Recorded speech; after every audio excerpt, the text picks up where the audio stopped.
లేకపోతే నేను ఉంగరం వెతికినట్లుగానా? ఇక్కడ నీ క్లాస్లో టీచర్ చెప్పినవి శ్రద్ధగా విని తెలుగు హోంవర్క్ రోజు చేస్తాను. నేను వారం హోంవర్క్ అంత సందేహంగా చేస్తాను. మన టీచర్ ఏం చెప్పారు? రోజు హోంవర్క్ చేయాలని చెప్పారు. కానీ నాకు స్కూల్లో ఒక్కోసారి హోంవర్క్ ఎక్కువ ఉంటుంది. మీ ఇంట్లో మొక్కలున్నాయా? చాలా ఉన్నాయి. నువ్వు వాటికి రోజు నీళ్లు పోస్తావా? వారానికి ఒకేసారి పెద్ద బకెట్ నీళ్లు పోస్తావా? రోజు కొద్దిగా అయినా నీళ్లు పోస్తాను. ఒక్కోసారి మేము వారం ఊరికి వెళ్ళి వచ్చేసరికి నీళ్లు లేక మొక్కలు ఎండిపోయాయి. ఇది కూడా అంతే. టైము లేకపోతే కొంచెమైనా హోంవర్క్ చేయాలి, పద్యాలు నేర్చుకోవాలి.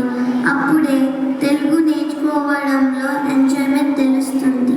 అదే ఒక రోజులో నేర్చుకోవాలంటే కష్టంగా ఉంటుంది. పైగా సరిగా ప్రాక్టీస్ చేయకపోవడం వలన గుణింతాలు అర్థాలు నేర్చుకున్నప్పుడు కూడా అక్షరాలు మర్చిపోతాం.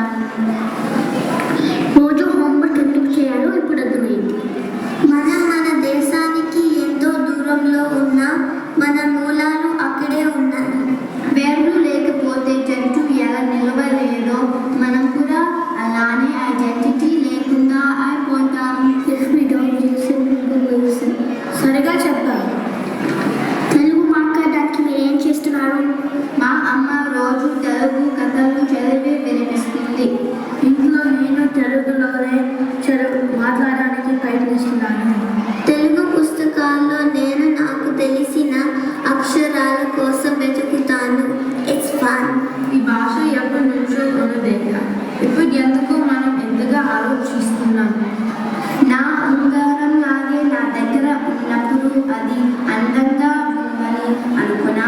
అది పోయినప్పుడు కదా దాని విలువ తెలిసింది.